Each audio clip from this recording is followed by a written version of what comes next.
Hello students, आज का lecture में हम ओलिवर ट्विस्ट को कंटिन्यू करते हुए उसके जो मेन कैरेक्टर्स हैं उनको डिस्कस करेंगे। तो सबसे पहले हम ओलिवर ट्विस्ट, जो कि इस नॉवल का प्रोटैगनिस्ट है, उसको डिस्कस करेंगे। Oliver is an orphan born in a workhouse and Dickens uses his situation to criticise public policy toward the poor in 1830s England.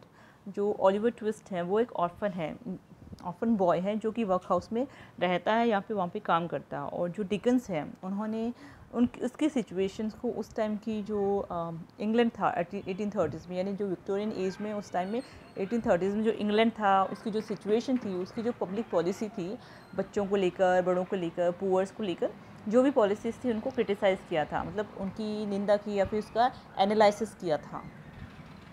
Though treated with cruelty and surrounded by coarseness for most of his life, he is pious, innocent child, and his charms draws the attention of several wealthy benefactors. His true identity is the central mystery of the novel. यद्यपि क्या जो Oliver Twist है वो through out the novel उसके चारों ओर मतलब बुरे आदमी थे या फिर ऐसे लोग थे जो कि बुरे बुरे काम करते थे या फिर जो क्रूल आदमी थे, मतलब क्रूर टाइप के आदमी थे, लोग थे, सराउंडिंग्स ऐसी थी, बुरी सराउंडिंग्स थी या संगति उसकी अच्छी नहीं थी, फिर भी वह बहुत ही ज़्यादा पवित्र था, एक इनोसेंट यानी मासूम बच्चा था। और उसमें जो चार्म था, यानी कि उसमें जो उसकी जो चमक थी कैरेक्टर की, उसकी वजह से जो काफ़ी सारे वेल्दी बेनिफिटर्स, मतलब काफ़ी सारे लोग उसकी तरफ अट्रैक्ट हुए थे और उन लोगों ने उसको अपनाया भी था। और थ्रू आउट द नॉवल उसकी जो रियल जो आइडेंटिटी है, मतलब उसका जो वास्तविक सत्य है कि उसकी पहचान क्या है, वो मिस्ट्री बनी हुई रहती है। मतलब इस जो नॉवल का रहस्य वही होता है, मतलब जो मेन जो थीम होती है वो उसकी यही होती है कि इसी के चारों तरफ उसका प्लॉट, यानी कि पूरी नॉवल का जो प्लॉट है वो घूमता गया था। नेक्स्ट है फैगिन, जो कि एंटागोनिस्ट होता है इसमें, ए कनिंग कैरियर क्रिमिनल। और ये जो क्रिमिनल होता है, Fagin takes in homeless children and train them to pick pockets for him. He is also a buyer of other people's stolen goods. और जो फैगिन होता है वो होमलेस चिल्ड्रन को लेता है और उनको पिक पॉकेटिंग यानी कि जेब कतरने की जो शिक्षा है, या मतलब जेब कतरना सिखाता है, उसका जो जेब कतरने की ट्रेनिंग देता है उनको, पिक पॉकेटिंग सिखाता है उनको।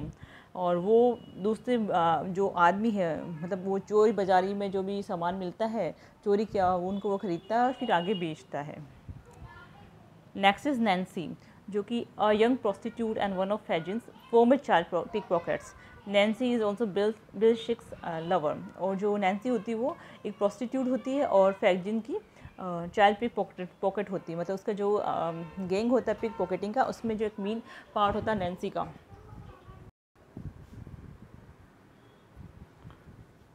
तो वो पिक पॉकेटिंग की एक गैंग में शामिल होती है और वो बिल सिक्स नाम के एक आदमी होता है या कैरेक्टर उसकी लवर होती है। Despite her criminal lifestyle, she is among the noblest character in the novel. In fact she gives her life for Oliver when Sikes murder her for revealing Monks plots. तो ये एक criminal lifestyle होती है, मतलब वो criminal के लोगों के साथ संगति में रहती है, फिर भी वो सबसे नॉबलेस्ट कैरेक्टर यानी सबसे अच्छे कैरेक्टर जिसकी उसमें अच्छाई होती है वैसी कैरेक्टर थी।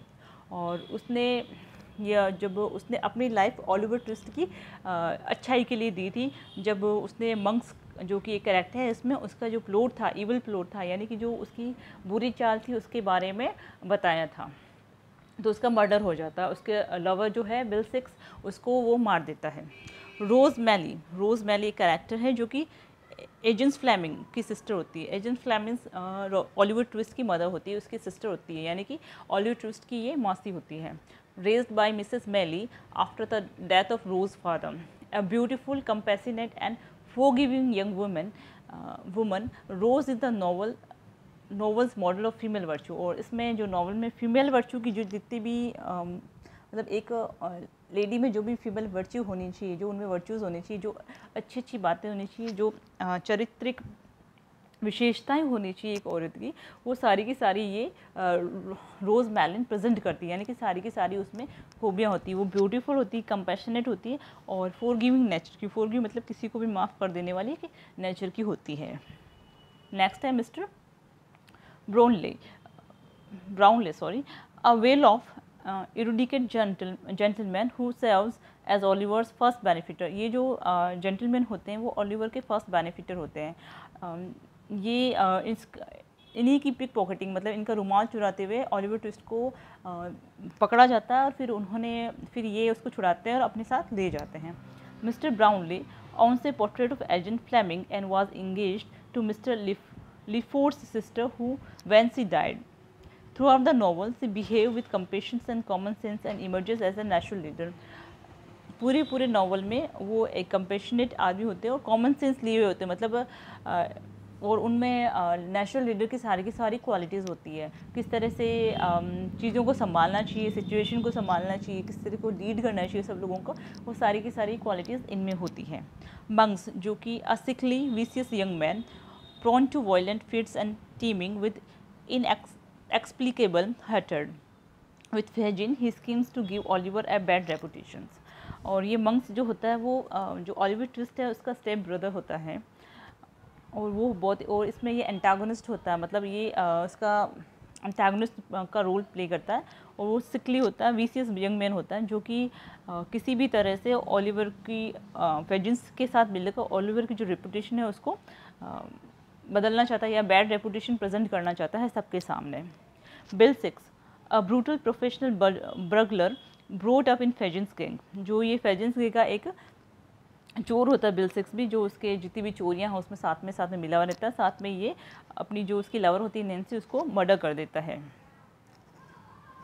एजेंट फ्लेमिंग्स जो ओलिवर की मदर होती है, after falling in love with and becoming pregnant by Mr Leeford she chooses to die anonymously in a workhouse rather than stand her family's reputations। और ये जो ओलिवर की mother होती है वो बिना शादी के मतलब ओलिवर को जन्म देती है, तो वो किसी भी वर्क हाउस में वो एनानोमसली मतलब बिना किसी पहचान के मरना पसंद करती है कि उसे ये लगता है कि मेरी वजह से कहीं मेरी फैमिली की रेपुटेशन ख़राब नहीं हो जाती, क्योंकि वो अनमैरिड होती है।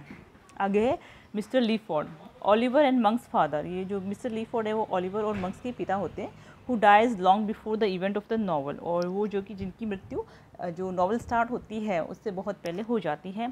She was an intelligent high minded man whose family forced him into an unhappy marriage with a wealthy woman.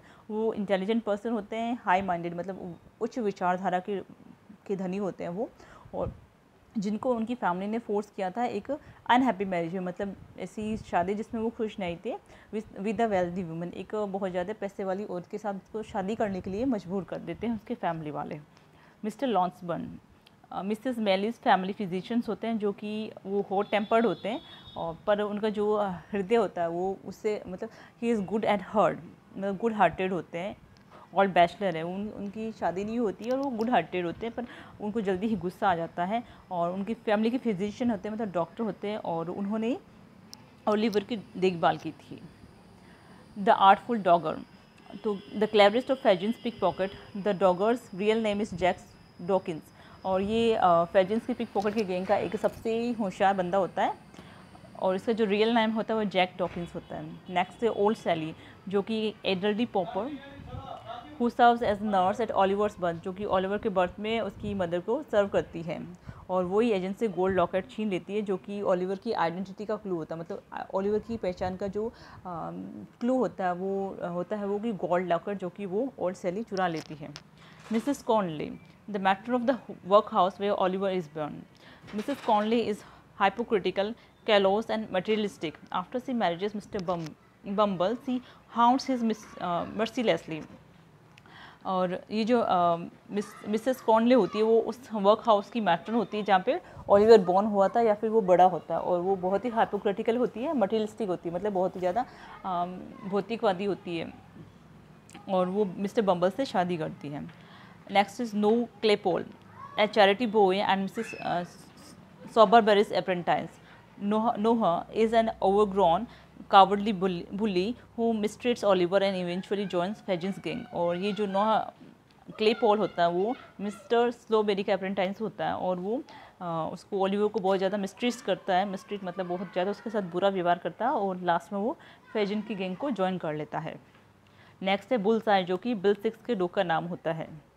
Mister Sowerberry, the undertaker to whom Oliver is apprenticed, though Mr. Sowerberry makes a grotesque living arranging cut red burials for paupers, he is decent man who is kind to Oliver.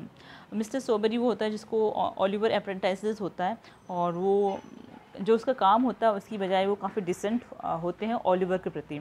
Next है mister ग्रिमिंग. Brownley's pessimistic, Cromwell-Gourley friend, Mr. Bringwing is essentially good-hearted and his pessimism is mostly just a provocative character quirk. ये बहुत ही pessimistic character होता है इसमें, और ये ब्राउनलेस का friend होता है. नेक्स्ट है Mrs Mann, the superintendent of the juvenile workhouse where Oliver is raised.